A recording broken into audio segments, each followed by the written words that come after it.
Tonight, the EU says it's investigating Grok, which is the chatbot feature on X. This comes after the feature was accused of generating sexually explicit images, including photos of women and children. So now the EU is looking at whether or not the social media platform followed the law and properly managed the risks. X has since blocked the feature after heavy criticism. Also new tonight, Amazon could announce another round of layoffs. Thousands of jobs we're talking about as early as this week. And it comes after the company just recently cut 14,000 jobs in October, partly because of AI. Joining us now live to talk more about this is AI and automation expert Dr. Patrick Dix. Dr. Dix, thanks for being with us as always, but especially live with us this evening. Thank you. All right, so we're talking about round 2 of layoffs with this company in just the last 3 months, but this time the CEO of Amazon said it's not about AI. So is it primarily about the economy or really AI replacing corporate work? It's a mixture of both. As we all know, Amazon is investing a lot of money into their AI infrastructure. And as we did the last interview, Stephanie, employees are the most expensive part of any organization. So to offset those costs, why not get rid of the employees and use artificial intelligence to replace certain roles that they do in the company? That's scary to hear, but it is so true, and we do have to prepare ourselves for that to be a possibility. So when companies say something like AI does more with fewer people, and that's why they're making these adjustments at the corporate level, who usually goes first? Well, some of the people that may go first, I made a list of it. You have people in HR, finance, payroll. You have certain analysts, administrators, developers, and certain programmers. Those types of roles and those types of occupations, you can use machine learning and you can use other technologies to replace those people because many of those people are doing something repetitive every day. So we can use machine learning to say for someone in HR to say, hey, you're recruiting people in California. You're recruiting people in Texas, let's train the machine learning to go look for those same people, and we can train artificial intelligence to do it not only during the day, but at the night.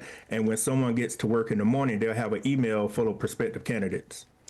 So when we're looking at not only Amazon, but big companies like this, what would you say are the most vulnerable jobs in addition to the HR and the other jobs you just mentioned within the next 2 years? And it was scary because one of the articles I was reading about AI taking over jobs included AI being able to code now. And I would have thought personally that would be a job that would be safer.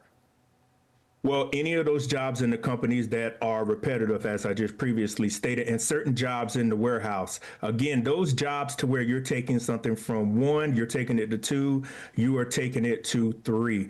Another job I'll bring up, an administrative assistant. I know many people, in companies right now, I don't know if that's still a big role, but certain companies, like Amazon have those. That's somebody that will fill out appointments, and that's somebody else that will do other things. You have Outlook now that can write memos, and you can get Copilot to send out information to executives and to other people. So those are certain roles and other roles in a company that definitely can be automated. Probably the most important question I'm going to ask you when it comes to this very important topic. What skills make someone AI proof? Technical and analytical skills in your trades. You just talked about the weather storm. We were talking about electricians in the last story, plumbers, your construction people, your people that are dealing with the infrastructure. You're talking about people that have skills in cloud architecture. Those are the types of skills and occupations that right now make you AI proof. And if you're someone out there that says, I don't have any knowledge of artificial intelligence, there are free courses on Coursera, there are free courses on Google and Microsoft to start you off. And I would next, I will go see the in-demand AI skills. Look and research and see what's in demand and look and see what's going to be in demand in the next 5 years. And then attend some of the certificate courses, attend some of the programs that offer these certificates so you can be AI ready and stay employable and have that transferable skill set. Something you've mentioned in the past when we've been talking about this subject when it comes to AI, you said face-to-face communication is making a comeback. Can you talk a little bit more about that? Yes, face to face, social interaction. People want to talk to somebody. Every place you call now has some chat box where you go through the internet, or you're actually saying, press one. Is this what you want to do? People want to hear a voice on the other side of the phone. It gives them confidence and it also reassures them I'm talking to a person. So, social interaction and also social interaction. I know I mentioned that 3 times, but why I'm saying that, that is becoming more apparent than ever. People want to talk to people. People want to touch people. People want to hear a human voice on the other side of the phone besides that robotic voice saying, press one to go to this, press two to go to this. So that social interaction is big. And communication skills, that's another one I'll also add in, Stephanie. Communications, as we see what's going on in the world now, communication is becoming more apparent than ever, along with mental health. So when you talk about social interaction, you're talking about mental health, and you're talking about communication. Those 3 skills cannot be done by artificial intelligence. It can give recommendations on it, but when you have 2 humans talking like we are now, it gives people reassurance, and it also gives people more confidence to say, excuse me, that I'm actually talking to someone. Yeah, and it's so sad to hear what you just explained and then hear a company like Amazon could be going after one of their departments like HR because you need those in-person people with those kind of skills. Okay, last question here, Dr. Dix. Yes. Do companies have an obligation to retrain their workers when it comes to AI advancements?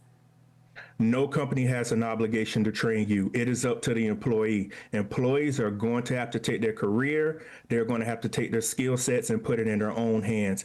Even if your company comes to you in 6 months from now and say, we're going to lay off, they have no legal obligation to say, hey, we're going to retrain you so you can apply for an internal position. If they lay you off and there is no position for you, hopefully you were able to garner some skills and retrain so you could seek other employment. But again, no company is obligated to make sure you have skills to be retrained to stay employable for them. Scary information, but we need to stay informed. Dr. Dix, we appreciate your time as always, and hopefully in the near future, AI will create more jobs than it's destroying. We appreciate your time.